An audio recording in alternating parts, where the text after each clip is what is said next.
noir. Tous les films importants commencent par un écran noir.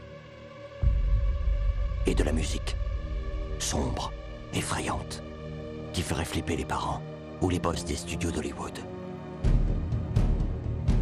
Et des logos.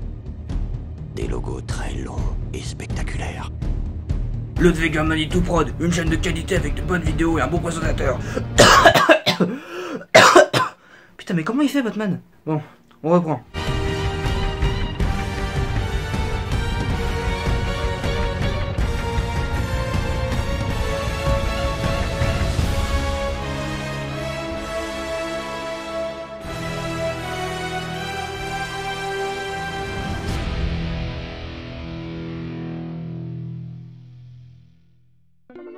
Quand on parle de films d'animation à certains, ils sont beaucoup à répondre que oui, mais gna gna gna, c'est pour les gosses. Et à ces personnes, je voudrais leur répondre que bah vous êtes cons. Mais également que cette vidéo s'adresse à eux, et que Lego Batman le film aussi. Lego Batman le film est un film sorti en 2017, et sans mentir, c'est l'un des meilleurs films de super-héros que j'ai jamais vu. Oui, vraiment.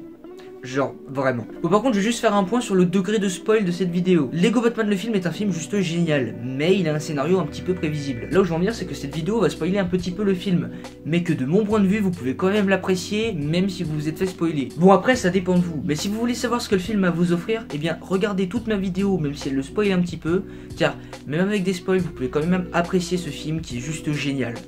Sur ce, Lego Batman le film est un film à l'animation magnifique, à l'histoire géniale, aux blagues hilarantes et à la musique épique. Mais ça c'est de la pisse de chat comparé à sa plus grosse qualité. Il est un film Batman. Alors oui, l'animation est ouf et chaque frame a l'air d'être faite avec de réels Lego, contrairement au film Playmobil qui lui laisse un sentiment de faux. On comprend pourquoi est-ce qu'il a fait son bide. L'histoire est rondement bien menée et on y reviendra, c'est gérer le mythe qu'il adapte avec des personnages juste géniaux et attachants. L'humour du film est, tout comme la grande aventure Lego, juste tordant, genre vraiment, c'est hilarant. Allez, juste pour le plaisir. Il y a les plus beaux gadgets, le meilleur tout-terrain, qui fait les plus belles cascades. Batman, yeah, Batman, Batman. Oh, Batman! Waouh! Tu m'étonnes que waouh. Mais est-ce que Batman habite dans le sous-sol de Bruce Wayne? Non, c'est Bruce Wayne qui habite dans le grenier de Batman. On pourra faire des soirées pyjama! Oublie. Wow, ça alors, c'est le bat sous-marin! Non, tu touches pas. Et là, c'est la bat navette! Tu touches pas à ça. Oh, regarde le bat zeppelin! Touche pas à ça non plus. Le bat train! Non. C'est le bat kayak! Non. C'est le bat d'une buggy! C'est le bat... Anti-requin? En fait, ça tu peux le toucher. Ça sert à rien. Oh wow, merci Batman! Oh oui, envoie. C'est parti! Non. Ah. Il en est pas question. Cette musique me remplit de rage. Alors c'est celle qu'on va choisir. Au passage, vous avez pu voir, enfin entendre que la musique est géniale. Genre là, ouais, ce remake du générique de Batman, il est cool. Mais tout le film est comme ça, et plus encore. Et là, vous me direz, oui mais c'est bien beau tout ça. Le film a l'air cool, drôle et bien fait. Mais quel est le but? Le but du film. Pourquoi est-ce que Lego Batman le film existe? Les plus relous me répondront que c'est pour vendre des jouets, ce qui n'est pas totalement faux, mais pas vrai non plus. Si le film existe, c'est pour Batman, parce que Batman est un héros, parce que Batman est une star, parce que Batman est une icône, mais surtout parce que Batman est seul. Je suis rentré. Et ouais, on aurait pu croire que son plus gros problème c'était le Joker ou n'importe quel méchant de son catalogue, mais en fait non, son problème c'est qu'il est bloqué dans le passé. Son problème, sa plus grande peur... Les serpents. Non. Les clowns. Non. Les serpents clowns. Bruce, écoutez. Votre plus grande peur, c'est faire à nouveau partie d'une famille.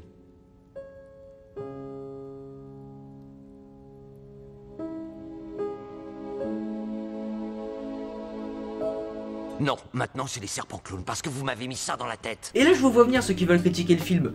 Gna gna gna, c'est nul, le film il détruit toute l'attention possible des scènes en faisant une tonne de blagues. Vraiment?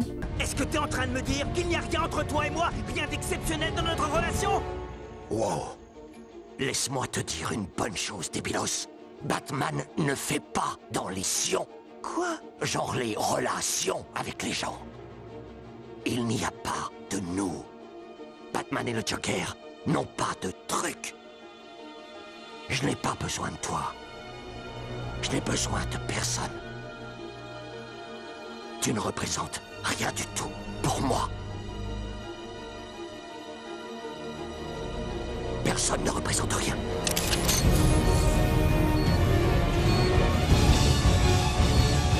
Alors le film a des blagues, hein, évidemment, mais si elles sont là, c'est parce que Batman refuse d'accepter la vérité. Parce que quand bien même c'est une star, peu importe qu'il ait son masque ou non, il est irrémédiablement seul.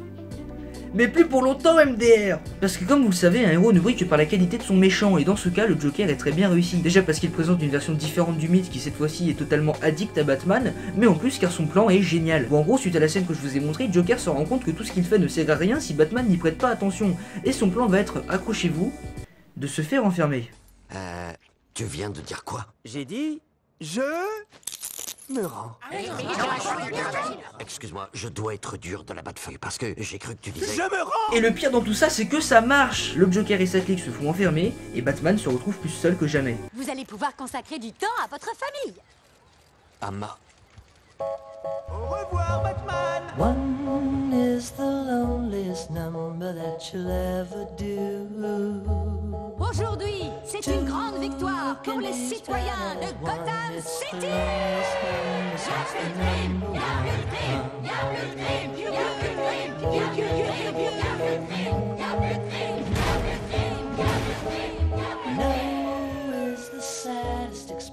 Est-ce que tout va bien, monsieur? Vous avez à peine touché à votre homard thermidor. Je n'ai pas le temps de manger du homard thermidor pour l'instant.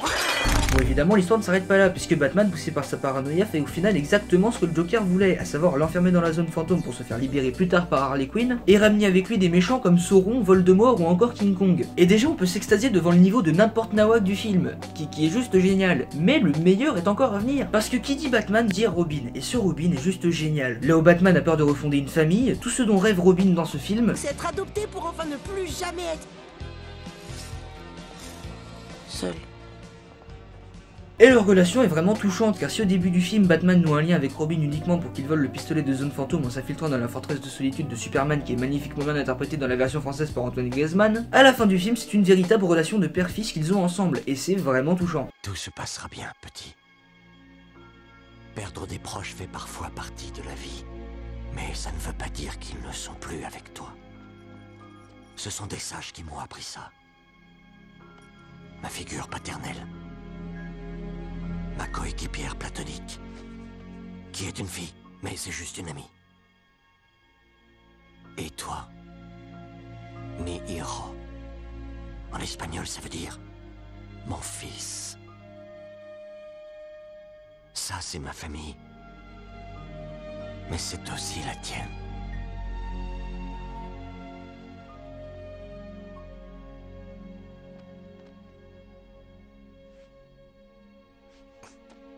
De même, et le générique de fin l'illustre bien, une autre relation père-fils se concrétise dans le film, celle entre Alfred et Batman. Alfred, qui en plus d'être ultra classe avec ce costume, fait enfin comprendre à Batman qu'il ne doit plus être seul, et cela même s'il doit le faire avec la manière forte. Bon, moi, je vais aller combattre le crime, pendant que vous réexpédiez ce gamin à l'orphelinat. C'est clair? Comme vous voudrez, monsieur. Oh ben, flûte alors. Attendez, vous faites quoi? La poussière? Vous lui avez ouvert la Batcave? Non, monsieur. C'est votre vie que je viens de lui ouvrir. Via la Batcave. Bon, passe au dernier perso principal, Barbara Gordon, alias Batgirl, qui représente ce qu'on voit trop peu dans les films de super-héros, le peuple. Oui, car c'est en prenant la tête du commissariat de Gotham City qu'elle incarne le symbole d'une ville qui ne peut rien faire sans Batman et qui en a clairement marre. Sa volonté de faire équipe avec la chauve-souris pour le bien de la ville représente donc la peur de Batman de refaire partie un jour d'une famille. Et c'est à grands coups de tatane que Batman va s'en rendre compte, et même ironiquement de la part de son pire ennemi. Où sont passés tes amis? J'ai pas besoin d'amis. J'ai besoin de personne pour t'arrêter. Quand je t'ai vu travailler avec ta famille d'amis, j'ai vraiment cru que tu avais changé. Mais non, tu les as repoussés. Tu sais quoi, pour une fois, Batman, tu as raison. Je ne suis pas ton pire ennemi. Ton pire ennemi, c'est toi. Oui, car juste avant cette scène, Batman se rend compte qu'il n'est plus seul désormais, qu'il a maintenant des proches avec qui il a tissé des liens. Mais quand il se rend compte de ça, et bah Batman flippe, au point de bloquer ses compagnons dans son Batbuster, qui lui-même sous la forme d'un chien se rend compte que c'est pas la bonne solution, mais il est déjà trop tard. C'est alors qu'il part affronter le Joker et qu'il se fait enfermer dans la zone fantôme, et on a ensuite le droit à l'une des meilleures scènes du film. Batman confronté à tout le mal qu'il fait à ses proches, et à ce constat. Vous avez même abandonné vos amis. Quoi? Vas-y, Batbuster. Va-t'en. Batman, je t'en supplie. Abandonne. Non. Non, j'essayais de les protéger. En les repoussant, Bah, oui. c'est vraiment eux que vous protégez? Le tout est renforcé par le fait que le Scooby Gang se laisse pas enfermer comme ça et s'en va combattre malgré tout les méchants, quitte à être submergé. C'est alors que Batman se rend compte de son erreur et celle à marcher avec la brique de la zone fantôme afin de sortir de là et régler un problème qu'il a au final lui-même causé. Et ce changement de vision plaît à la brique. Mais j'ai enfin vu un homme qui, pour changer le monde, s'est regardé en face et a changé. Qui? Superman. Je rigole, c'est vous. Et ça, c'est beau. Comme tout le film en fait. Et c'est génial, Lego Batman le film est génial. Il est génial parce qu'il est classe, parce que chaque seconde de ce film pète la classe, parce que tout regorge d'idées visuelles juste ouf, et parce que le film est fait avec des Lego pas que pour la blague, mais aussi et surtout pour apporter des idées visuelles stylées et jamais vues auparavant, contrairement à ce gros tas de caca dont on parlera un jour. Ce film est génial parce que l'histoire l'est aussi, et elle l'est parce qu'elle profite de persos qui en plus d'être touchants sont les véritables maîtres du scénario, et ne le subissent pas contrairement à beaucoup trop de personnages de nos jours. Ce film est génial parce que la musique est ouf pour chaque minute de chaque scène. Le film est génial parce qu'on passe des rires aux pleurs, de la joie à la compassion, du cynisme au respect. D'ailleurs le film est par défaut génial parce qu'il réussit à faire mieux que Justice League.